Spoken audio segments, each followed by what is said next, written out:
9వ వచనంలోంచి వాక్యాన్ని చదివి ధ్యానం చేసుకుందాం. మత్తయి రాసిన సువార్త 21వ అధ్యాయం 9వ వచనం చదువుకొని, జనసమూహములలో ఆయనకు ముందుగా వెళ్ళుచుండిన వారును వెనుక వచ్చుచుండిన వారును, దావీదు కుమారునికి జయము, ప్రభువు పేరట వచ్చువాడు స్తుతింపబడునుగాక, సర్వోన్నతమైన స్థలములలో జయము అని కేకలు వేయుచుండిరి. మత్తయి రాసిన సువార్త 21వ అధ్యాయంలో మనం ఈ వాక్యాన్ని చదువుకున్నాం. 9వ వచనంలో చదువుకుంటున్నాం. ప్రజలందరూ ప్రభువుని స్తుతిస్తూ ఉన్న సందర్భం.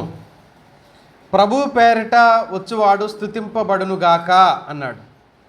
దావీదు కుమారునికి జయము అని పలుకుతున్నారు వాళ్ళు. మనం ఈ పదాన్ని పుట్టినోట్లో చూసుకున్నప్పుడు జయము అన్న దగ్గర హోసన్న అనే మాటను చూస్తాం. హోసన్న అంటే అర్థం ఏంటంటే జయము అని.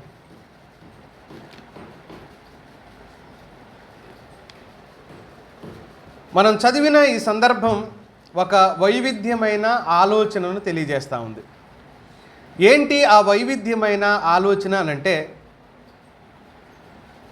యేసుక్రీస్తు ప్రభువారి యొక్క రాజరికాన్ని గుర్తించే పదంగా, ఆయన రాజు అని చెప్పబడుతున్న, యూదుల రాజు లేక మెస్సియా అని చెప్పబడుతున్న ఆ మాటను ధృవీకరిస్తూ చెప్పబడిన సందర్భం ఇది. ఆయనను కొనియాడడానికి లేకపోతే హెచ్చించడానికి వినియోగించిన పదం ఆయనకి జయము కలుగునుగాక, హోసన్న అంటూ మాట్లాడిన పదం. హోసన్న ఇన్ ది హైయెస్ట్ అనే పదాన్ని ఇంగ్లీష్లో వాడాడు. ఆ మాటే ఆయనకి జయము, అత్యధికమైన జయం కలగాలి అనే ఉద్దేశంతో ఉపయోగించబడిన పదం. లేకపోతే అత్యున్నతమైన జయం, ఆయనకు కలిగే జయం, కలగవలసిన జయం ఎలాంటిదని వాళ్ళు పాడుతున్నారు, కేకలు పెడుతున్నారంటే ఉన్నతమైన జయం ప్రభువుకి కలగాలి. అసామాన్యుడు ఆయన, ఆయనకు కలిగే జయం కూడా అసామాన్యమైన జయమే కలగాలి అని చెప్తున్నారు. ఇకపోతే ఇది దేవుణ్ణి స్తుతించినట్లుగానే ఉంటూ మరొక ప్రక్కన అభ్యర్థనను కూడా తెలియజేస్తూ ఉంది. అభ్యర్థన అంటే ప్రార్థించటం అన్నమాట. ఆయన స్తుతించినట్లుగానే స్తుతిస్తూనే అందులోనే ఒక అభ్యర్థనను కూడా వాళ్ళు తెలియజేస్తున్నారు. వారు తెలియజేస్తూ వచ్చిన అభ్యర్థన ఏంటి అనంటే, మమ్మల్ని రక్షించు అని. మమ్మల్ని రక్షించు, నువ్వు మమ్మల్ని రక్షించగలిగిన వాడవు, నువ్వు మమ్మల్ని రక్షించాలి. ఈ కేకలు వేసిన దానికి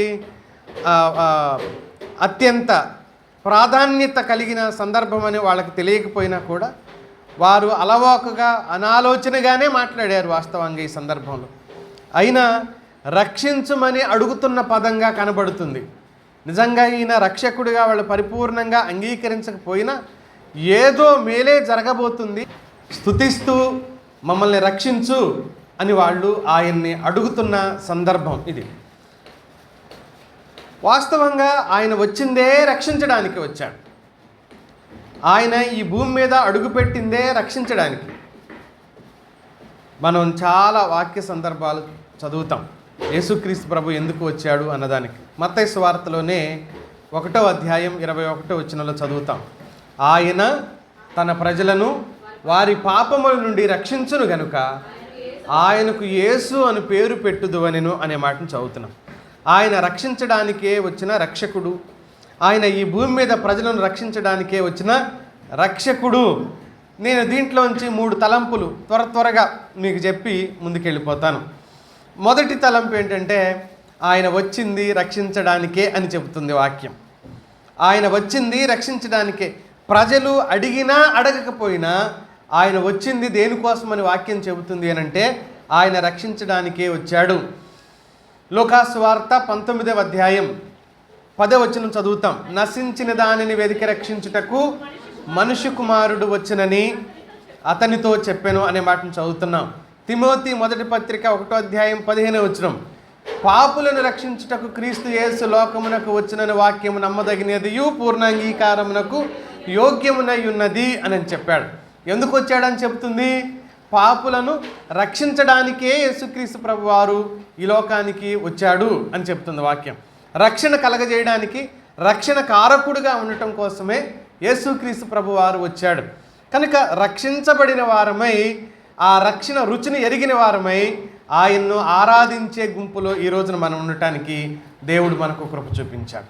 రక్షించబడిన వారమై రక్షించబడిన గుంపులో రక్షణను జ్ఞాపకం చేసుకుంటూ ఆయన్ని ఆరాధించే గుంపులో మనం ఉన్నాం. రక్షించడానికి మూలమైంది ఏంటి? మార్కు సువార్త 10వ అధ్యాయం 45వ వచనంలో ఆయన రక్తం చిందించటం వలన మనిషి కుమారుడు పరిచారం చేయించుకున్నటకు రాలేదు, కానీ పరిచారం చేయుటకును అనేకులకు ప్రతిగా విమోచన క్రయధనంగా ప్రాణమిచ్చుటకు వచ్చి, ప్రాణం ఇచ్చినందువలన పాపి అయిన మానవుడికి రక్షణ కలిగింది అని చెప్తుంది. కనుక రక్షించడానికే వచ్చాడు. సిలువలో ఆయన చెల్లించిన అమూల్యమైన రక్తం మానవుడికి విడుదలను కలగజేసింది. సిలువలో ఆయన చిందించిన అమూల్యమైన రక్తం. అందుకనే వారు వాడిన పదం ఏంటంటే హోసన్నా అంటున్నారు. రక్షణ కోసం చేసే ఒక విన్నపం కూడా ఆ పదం. జయం కలుగునుగాక అనే అర్థాన్ని సూచిస్తుంది. అలాగే మమ్ములను ఇప్పుడే రక్షించు అనే అర్థాన్ని సూచిస్తుంది. ఈ రెండు అర్థాలను హోసన్నా అనే పదానికి చెందుతున్నట్లుగా బైబిల్ పండితులు చెబుతూ ఉన్న సందర్భాన్ని మనం చూడొచ్చు. ఇది 118వ కీర్తనలో నుంచి తీసుకున్న ప్రస్తావన. 118వ కీర్తనలోంచి తీసుకున్న ప్రస్తావన 25, 26 వచనాల్లో యెహోవా దయచేసి నన్ను రక్షించుము అన్నాడు. యెహోవా దయచేసి నన్ను రక్షించుము, యెహోవా దయచేసి అభివృద్ధి కలిగించుము, యెహోవా పేరట వచ్చువాడు ఆశీర్వాదముందుగాక, యెహోవా మందిరములో నుండి మమ్ము దీవించుచున్నాం. అంటే ప్రభువుని వీళ్ళు హెచ్చిస్తున్నట్లుగా, నువ్వు దీవించబడాలి, నువ్వు గౌరవించబడాలి అనే అర్థంతో ఈ మాటలు చెబుతూ వచ్చారు. కనుక ఇక్కడ దయచేసి మమ్మల్ని విడిపించు హోసన్నా అయింది. దాని వివరం ఇలా చెప్తారు. హోసన్నా అనే పదం 2 హెబ్రీ పదాల కలయికగా చెప్తారు. ఒకటేంటంటే యాషాహ్ అనే పదం, రెండవది అన్నాహ్ అనే పదం. ఈ 2 పదాలు కలిపి హోసన్నాగా ఇంగ్లీష్ బైబిల్లో కూడా చెప్పబడ్డం మనం చూస్తాం. దీనికి పూర్తి అర్థం ఏం చెప్తున్నారు వీళ్ళు అనంటే, దయచేసి మమ్ములను రక్షించు అని కూడా అర్థం వస్తుంది. అలాగే జయము కలుగునుగాక నీకు అనే అర్థం కూడా ఈ పదంలో కలుగుతుంది. కనుక ఆయన రక్షించడానికే వచ్చాడు. రెండో మాట జ్ఞాపకం చేస్తా. ఆయన ఆరాధనీయుడు కనుక ఆ ప్రజలంతా ఆయనను ఆరాధిస్తున్నారు. ఉత్సాహ ధ్వనులు, జయధ్వానాలు ఆయనకు చేస్తున్నారు. ఆయన ఆరాధనీయుడు. ఆరాధన అంటే దైవానికి మనిషి చూపించే గౌరవం. ఆరాధన అంటే దైవానికి లేక దేవునికి మనిషి చూపించే గౌరవం. మనం చేసే ఆరాధన మనం ఆరాధించే దేవుణ్ణి గౌరవించినట్లుగా ఉండాలి. మనం చేస్తున్న ఆరాధన, మనం చేసే ఆరాధన మనం చేసే ఆరాధన మన దేవునికి గౌరవాన్ని కలగజేసేదిగా ఉండాలి. ఆయన గౌరవాన్ని ఇనుమడింపజేసేదిగా ఉండాలి. ఈ రోజున మనం చేసే ఆరాధనలలో ఆయనకి గౌరవాన్ని చెల్లించగలుగుతున్నామా? ఆయనకి విలువను ఆపాదించగలుగుతున్నామా? ఆయనకు మహిమను ఆపాదించగలుగుతున్నామా? ఇది ప్రశ్నించుకోవాలి. ఈ ఆలోచన మన మనసులో ఉండాలి. 21వ అధ్యాయంలోనే మత్తయి సువార్త వాళ్ళు ఇలా మాట్లాడుతున్నారు. 13వ వచనం చూడండి.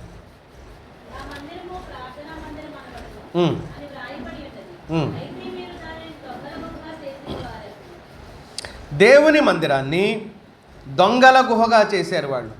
వాస్తవంగా ఆ పై వచనాల్లో కనుక మనం చదివినప్పుడు ఎలాంటి స్థితిలో ఉన్నవాళ్ళు ఎలా మారిపోయారో చెప్పబడుతున్న సందర్భం ఇది.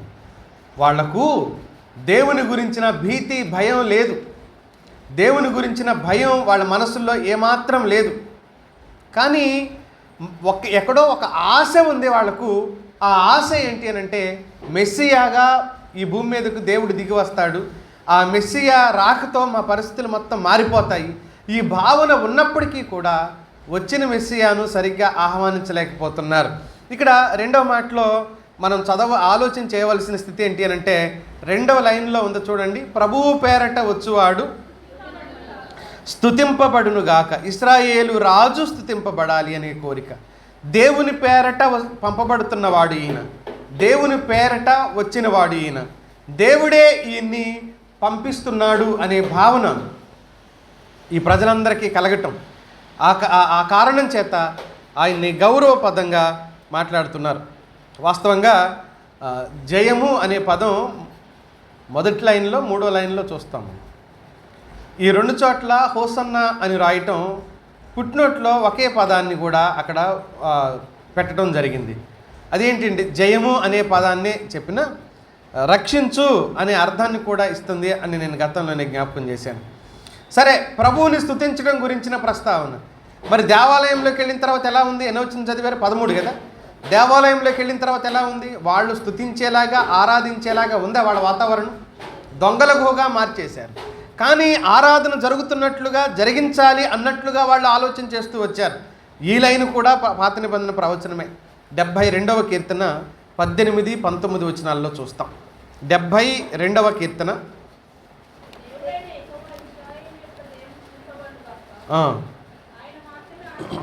ఇశ్రాయేలు దేవుడు స్తుతింపబడునుగాక. చాలమ్మా, ఆయన మాత్రమే స్తుతించబడ్డం గురించిన ప్రస్తావన, ఆయన మాత్రమే గణపరచబడ్డం. దేవుణ్ణి దేవుడిగా గుర్తించడం అనంటే, దేవుణ్ణి ఆరాధించడం అనంటే మందిరంలో సాగిలపడి చేసేది మాత్రమే ఆరాధన అవదు మిత్రులారా. మనం చేసే ప్రతి పనిలో, మనం ఉన్న ప్రతి స్థలంలో, మనం మాట్లాడే ప్రతి మాటలో ఆయనకు అవమానం కలగకుండా, ఆయనకు మహిమ కలిగే విధంగా మనం మాట్లాడగలగటమే నిజంగా దేవుని స్తుతించి ఆరాధించడం అవుతుంది, నిజంగా ఆయన్ని గౌరవించినట్లు అవుతుంది. 62వ కీర్తన 11వ వచనంలో చూడండి.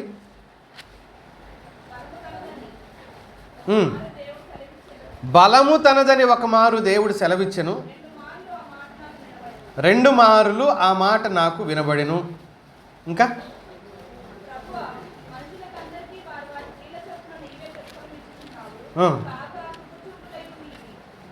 ఒకసారి ఉండమ్మా, నేను తప్పు చెప్పానేమో.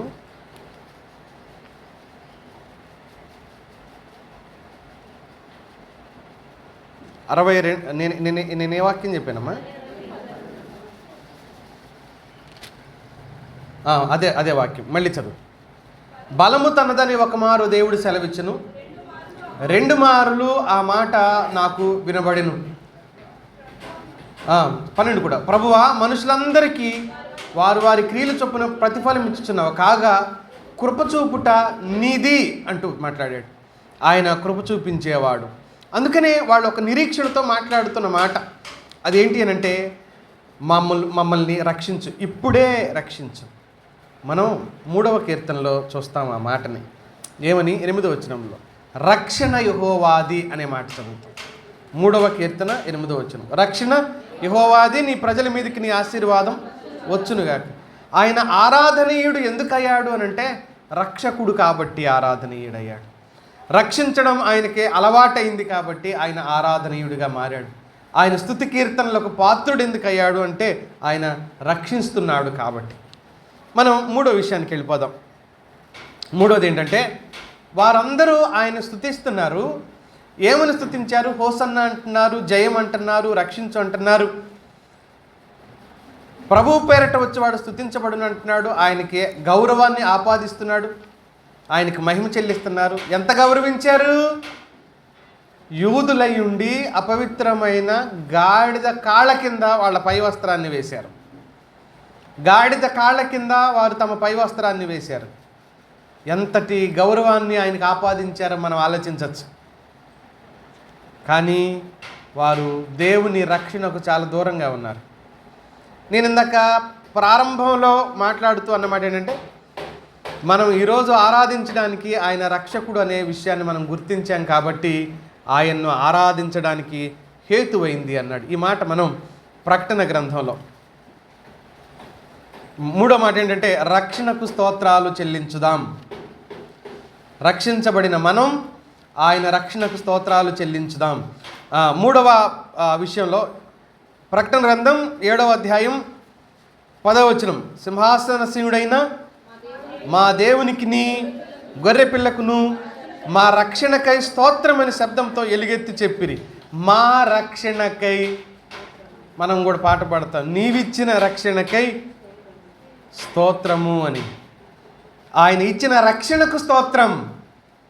ఒక ఆరాధికుడైన ఆత్మీయుడు ఆయన పాదాల చెంత ఆయన ఆరాధించేటప్పుడు అన్నింటికంటే ముఖ్యమైనది ఏంటో తెలుసా? రక్షణ. మనం పొందుకున్న రక్షణ. నువ్వు నాకు ఇచ్చిన రక్షణకై స్తోత్రాలు. పరలోకంలో వినబడుతుంది ఈ ఆరాధన స్వరం. దేవునికిని గొర్రె పిల్లకును మా రక్షణకై స్తోత్రమని వాళ్ళు ఎలా ఆరాధిస్తున్నారు? మహాశబ్దంతో ఎలుగెత్తి చెప్పిరి అనే మాటను మనం చదువుతాం. ఈ వాక్యం పరలోకంలో మహిమను, ఆయన రక్షణకు, ఆయన చేసిన కార్యానికి, స్తోత్రాలకు అర్హుడు అని, ఆయన రక్షణ తెచ్చినవాడు ఈయనే అని ఆయన్ని ఎలుగెత్తి ప్రకటిస్తున్న ఒక గొప్ప సందర్భం. యోనా గ్రంథంలో దైవజనుడు గుర్తించాడు. 2వ అధ్యాయం 9వ వచనంలో యోనా గ్రంథంలో, కృతజ్ఞతాస్తుతులు చెల్లించి నేను నీకు బలులు నర్పింతును, చెల్లింపక మానను. యెహోవా యొద్దనే రక్షణ దొరుకుతుంది. ఎవరి దగ్గర దొరుకుతుంది? యెహోవా యొద్దనే రక్షణ దొరుకుతుంది. అపోస్తలులు ప్రకటించారు 4వ అధ్యాయం 12వ వచనంలో. అపోస్తలుల ప్రకటన ఒకసారి చూడండి. ఎవరి వలన రక్షణ కలగదు. ఎంత బైబిల్ ఎలా చెప్తుందంటే ఇది కూడా ఒక మార్గం అని చెప్పదు బైబిల్. ఎప్పుడు బైబిలు ఇది కూడా ఒక మార్గం అని చెప్పదు. యేసుక్రీస్తు నేను కూడా మార్గాన్నే అని చెప్పాడా? ఏమన్నాడు మరి? నేనే, ఇంక వేరే ఆప్షన్ లేదు, నో వే ఎట్ ఆల్, నేనే, ఒకటే మార్గాన్ని, నేను మాత్రమే అన్నాడు. ఇప్పుడు మనం చదువుకున్న వాక్యం ఏమంటున్నాడు? ఎవరి వలన, ఎంతమంది ఉన్నా ఏం కాదిక, కేవలం ఈ నామంలోనే రక్షణ. ఈరోజు మనం చెప్పుకోవలసింది, చెప్పవలసింది, గుర్తించవలసింది ఏంటంటే మిత్రులారా, మన రక్షణకు ఆయన్ని మనం స్తుతించడం. వారికి రక్షణ అనుభూతి తెలియలే ఆనాడు ఇశ్రాయేలు ప్రజలకు. ఆయన్ని ఆరాధించాలనుకుంటున్నారు కానీ, ఎవరో వస్తారు ఏదో చేస్తానని అనుకుంటున్నారు కానీ ఆయన్ని వాళ్ళు సరైన రీతిలో సంప్రదించలా, అప్రోచ్ కాలేదు ఆయన్ని. ఈరోజు మనం సరైన రీతిలో ఆయన సంప్రదించగలిగి, నువ్విచ్చిన రక్షణకు స్తోత్రాలు ప్రభువా, నా పాపం నుంచి నన్ను విడిపించినందుకు నీకు స్తోత్రాలు, నా శాపం నుంచి నన్ను విడిపించినందుకు స్తోత్రాలు, నా దౌర్భాగ్యపు అగాధపు ఊబిలో, పాపపు ఊబిలో కూరికిపోతూ ఉండగా నన్ను బయటికి తీసి రక్షించి నీ బిడ్డగా చేసుకున్న వందనాలు, నీకు స్తోత్రం అని చెప్తే ఆయన సంతోషించే దేవుడిగా ఉన్నాడు. మన కృతజ్ఞత సరైన రీతిలో ఆయనకి చెల్లించిన వారిగా ఉంటాం. దేవుడు ఆ కృప మనకు దయచేయనుగాక. తలలు ఉంచుదాం. మనం విన్న ఈ మాటలను బట్టి ఒక్కొక్కరుగా ప్రభువుని స్తుతించుదాము.